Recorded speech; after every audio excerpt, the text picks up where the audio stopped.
Jonathan Turner. I'm kind of doing a gear video for people who are always interested in what I'm using, and maybe have questions about the things I use and whatnot. So I'm gonna go through my gear, then I'm gonna go through each guitar and kind of play, so you guys can kind of hear and sound the differences in it, and so you guys might help you in your ministry to build your rig. So enjoy this video.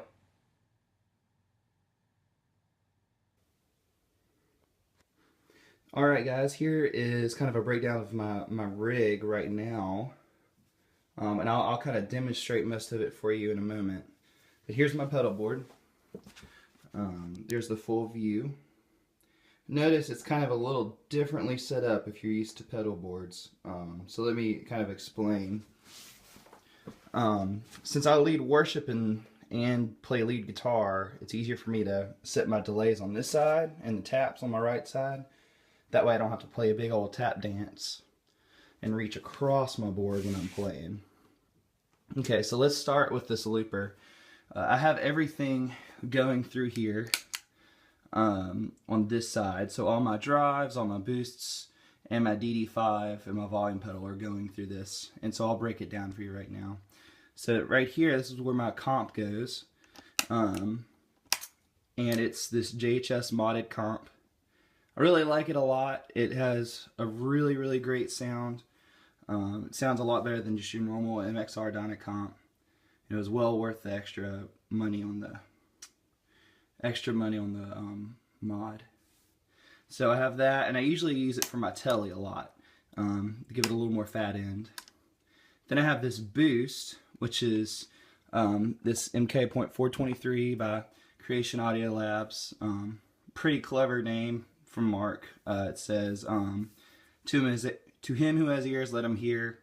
And it's a boost pedal, so I really like puns. And I usually actually leave that on no matter what I'm playing, because it kind of hits my amp a little harder. Kind of gets the tubes driving a little earlier. And I'll also usually leave my volume and tuner on. Here's my volume pedal and my tuner right here. I have my tuner going out of the volume pedal to where it's not affecting my chain. I can just leave it on and turn down my volume pedal and tune. So like that's just kind of the basics, the basic things on my board that really don't affect a ton, just good clean sounds. And then I have my drive section, which is the Timmy. It's a newer pedal I just got a few months ago. It's been around for a while, but I really like it for my lower drives. It's right here, and it sounds really good. Then I also have this Ross pedal. They don't make it anymore. It's right here. And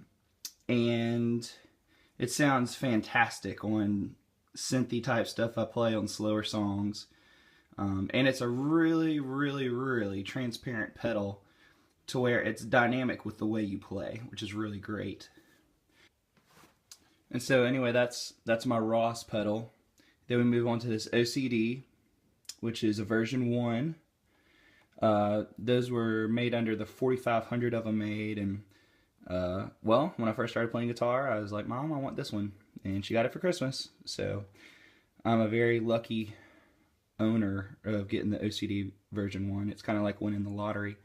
Then I have this DD5 right here. Still rocking it. I still love it. It's still great for just about anything. I'll use it. Mostly I'll set it for quarter notes and do that.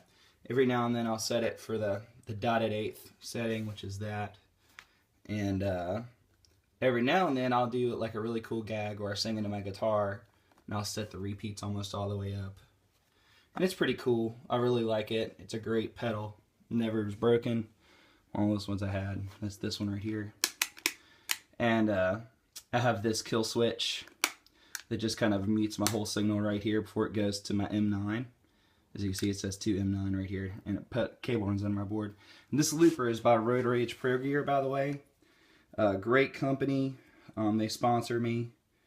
I'm trying to get the name, if you can see that. There you go. Yeah. Great company.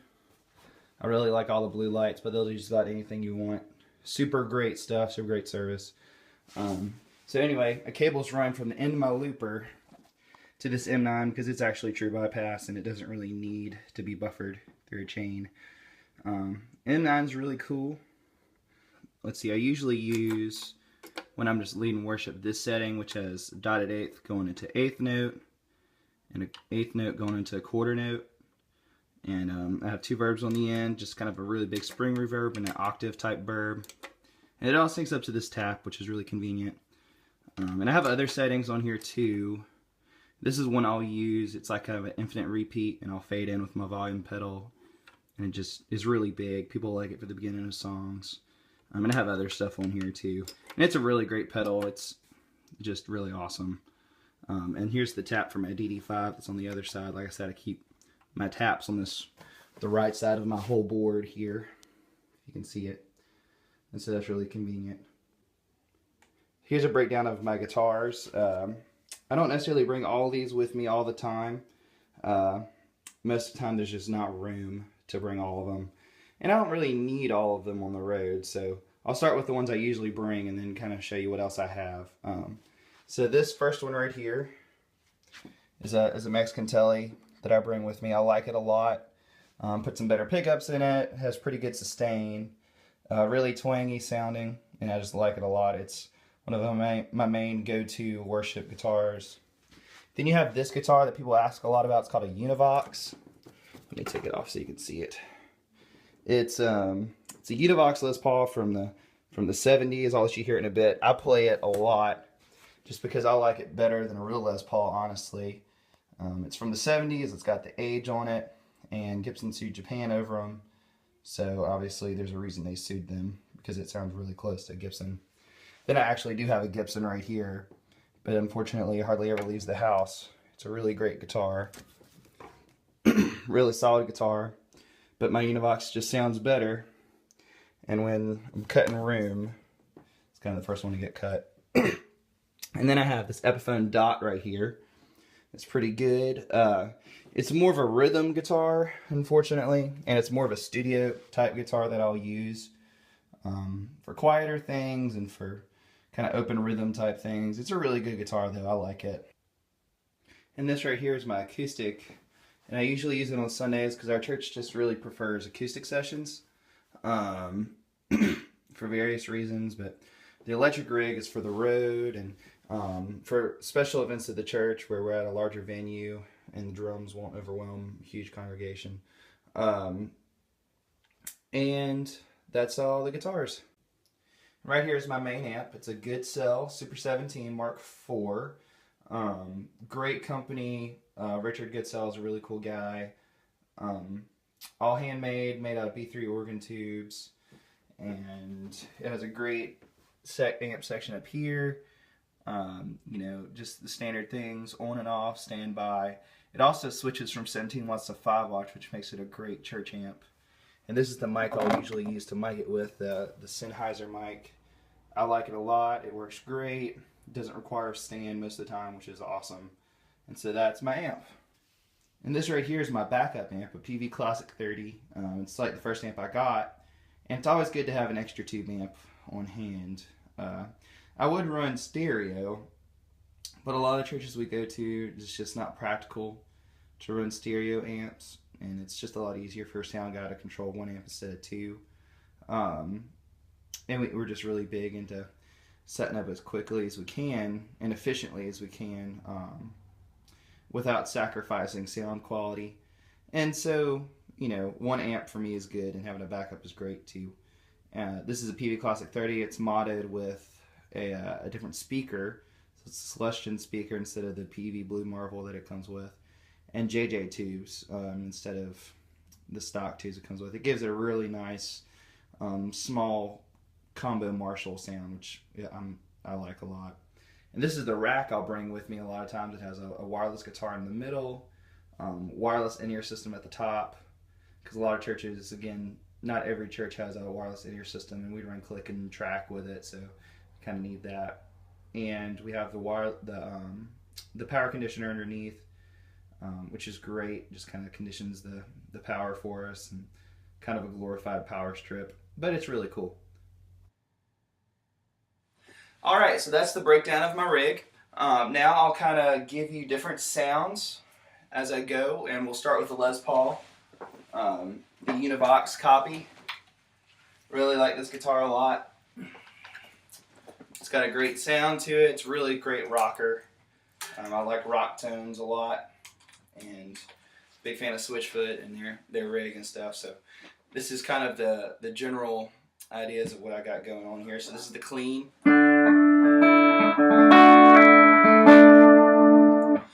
That's going through the good cell, and my boost is on because I just like the boost sound. Kind of gets a nice breakup early on. If I hit it early on.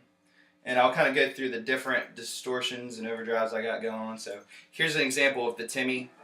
So here's clean, then here's Timmy, all on the bridge pickup.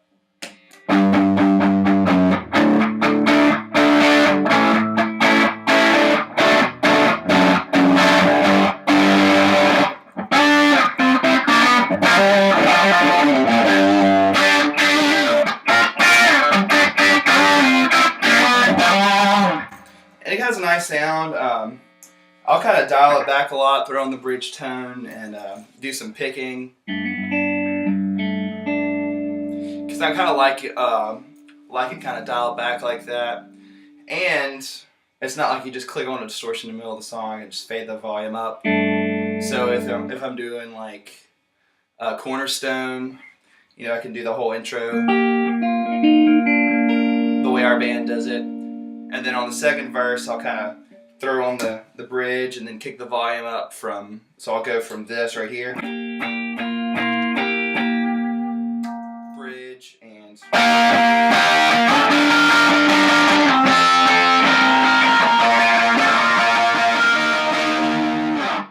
so I'll do that. That's the Timmy. It's a really good pedal. The Ross is also really good for synthy things. I'll demonstrate it later with a lot of delays behind it and stuff, but in general it sounds like this. As you play quieter, it becomes quieter. So. That's not always true with a lot of the more modern pedals. They kind of have a little bit of compression built into them. The OCD does anyway. You know, you can throw on the rhythm pickup and just go.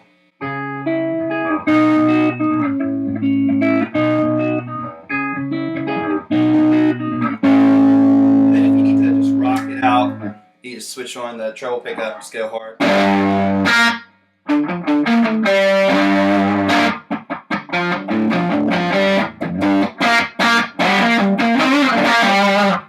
It has a nice bite to it. Here's the OCD pedal. It's very, very rocking. You know.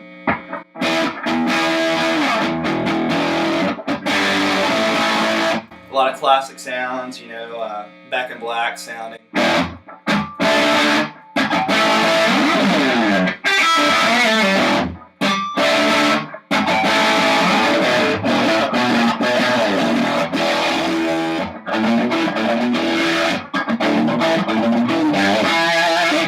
And I'll use it for like the first song a lot of times. Maybe even the second song.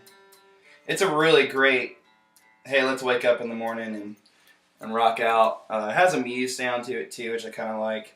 But it's a great pedal. And then next in my looper, I have the DD5, the delay. Very self-explanatory.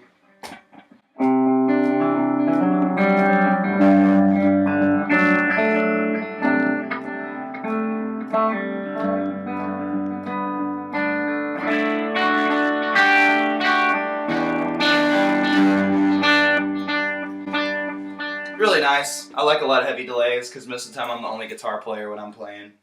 And I'll use it.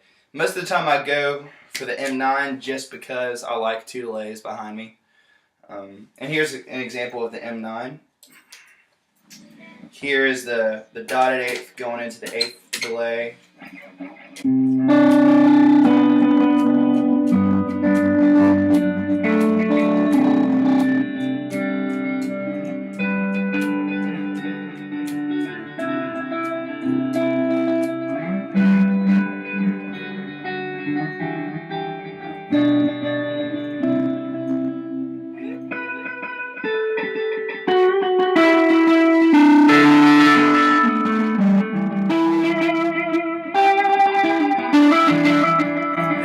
nice, U2 sound, like if you're doing the that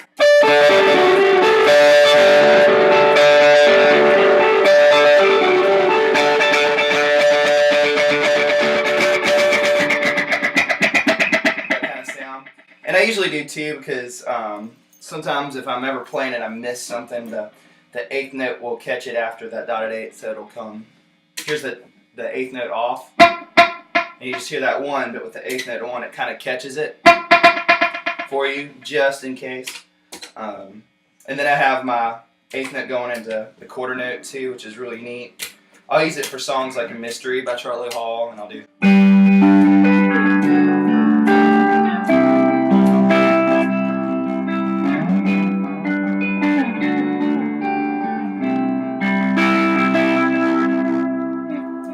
And so that's those two delays, and I like them a lot.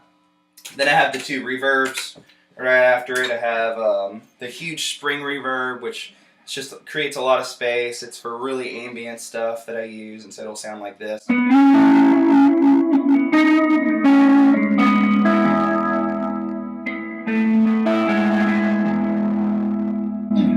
Sometimes I'll use it for country stuff if I'm ever have a country gig,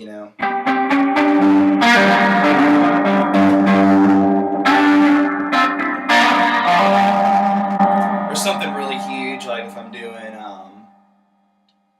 something from the 50s, I'll use this on it too.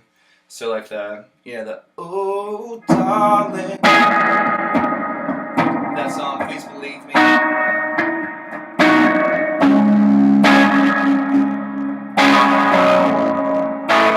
It just kind of creates a lot of space, and I like it.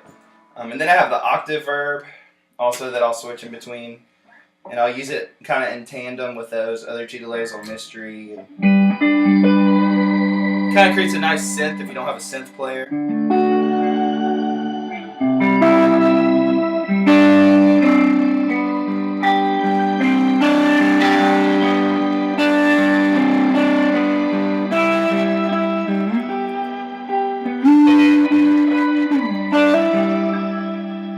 And I'll throw some delays behind it and maybe do like, I'll use it for Cornerstone and do like a.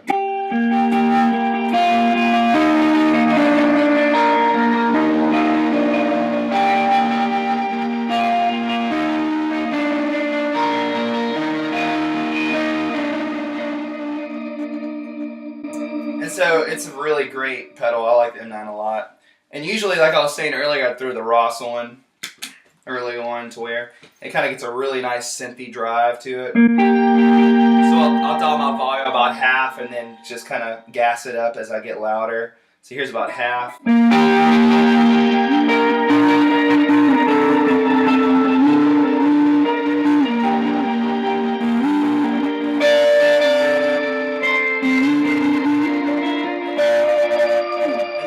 Louder with it and turn on the treble pickup and just go like.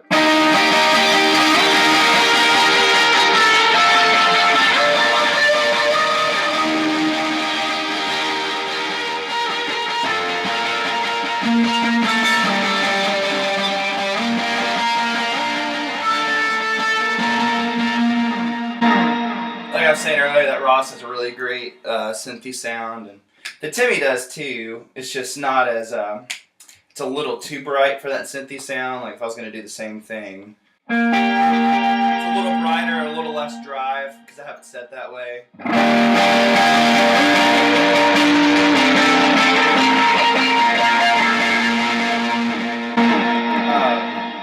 I really like the Timmy a little better with my Telly than I did the Les Paul, in all actuality. So that's the Les Paul with all those effects. And now I'll kind of go through with the Telly, just kind of show you the difference in sound that the Telly will produce. I'd show you the other Les Paul, but it would kind of be redundant at this point. So usually when I play my Telly, I have to change my boost a little bit. I have to turn it up a little bit since it's single coil. And as a guitar player, you very, very much want to keep the same volume all the time and let the sound guy do all the work. Because you really want the sound guy on your side all the time. And so, let me make sure this is in tune, because I haven't even tuned it yet since I've been home. Just got back off the road, so I pulled all the stuff out of my car. I'm not even in my studio right now. I wish I was in my studio. So anyway, here's the twangy telly. And this telly, I don't know if I mentioned it earlier, but also has Kenman pickups. It's the same kind that Paisley uses. And I just really like it. I kind of wanted something that could get me country if I really needed it. But it's also great for worship stuff too. And like I was saying earlier, I'll usually throw on this Dynacomp, the JHS modded version. So here it is without it. And here's the Dynacomp added in. And so what's nice about it is that it creates a lot more sustain.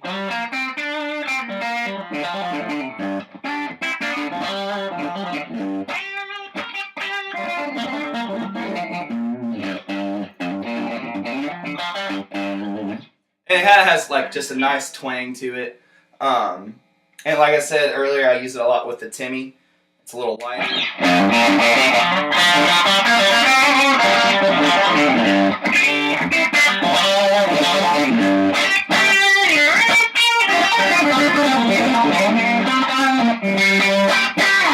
That's the Timmy with it. The OCD sounds pretty good with it too.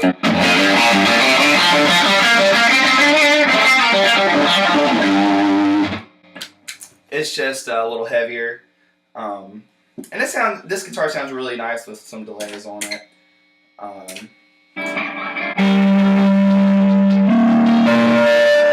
really love the rhythm pickup with this. It just sounds.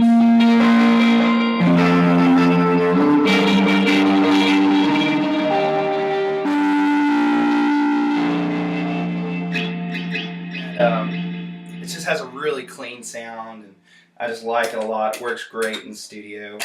And so that's the Telly. Great sounds all the way around. And the last guitar I'll show you today is the Dot, which doesn't see much road action. It sees a little bit more rhythm studio action.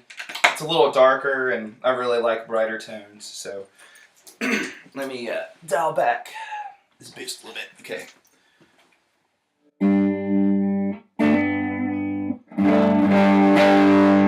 Tell already, this is just set for both pickups right now. And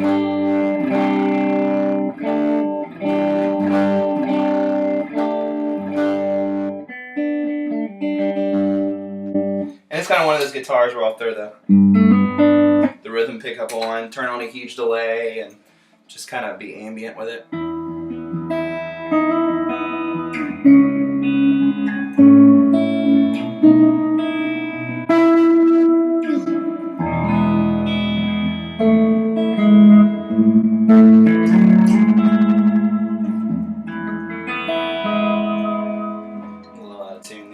But you kind of get the general idea with this guy. It's a great guitar. I'll use this if for some reason we're doing a song as a 3-piece, because that's just kind of how I like it. And we don't have a track. I'll use it because it has a really nice in-between. Because most of the time I'll throw some guitars into the track too, just to fill it out. And this has a really great rock tone to it. Not as good as the Les Paul, because it kind of is, you know, hollow body. It's a little bit more like an acoustic. It's like an acoustic on a distortion pedal. And so it has some good sounds to it. It's just really dry sounding.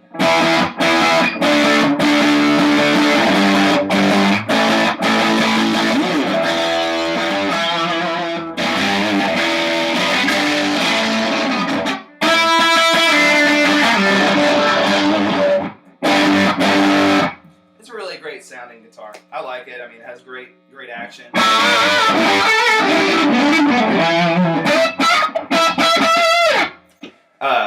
But like I said, it's just not the best when it comes to being bright and cutting through a mix when you have a track and you're playing with other guitars.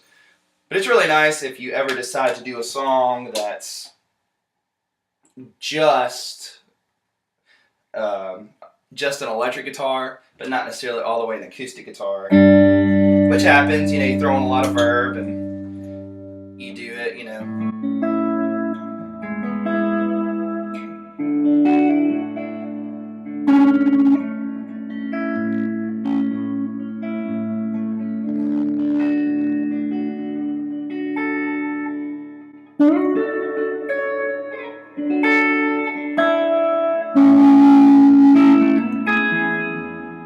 And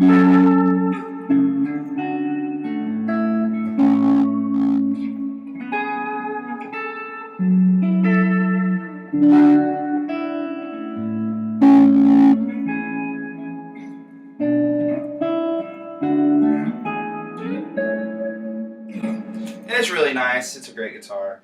And so that kind of concludes my my gear video. I hope you guys enjoy it very much, and I hope it helps your ministries. If you ever have any questions, shoot me an email at jonathanturnerbooking@gmail.com, and I will be glad to answer any questions. I'll be glad to send you pictures, more of my gear.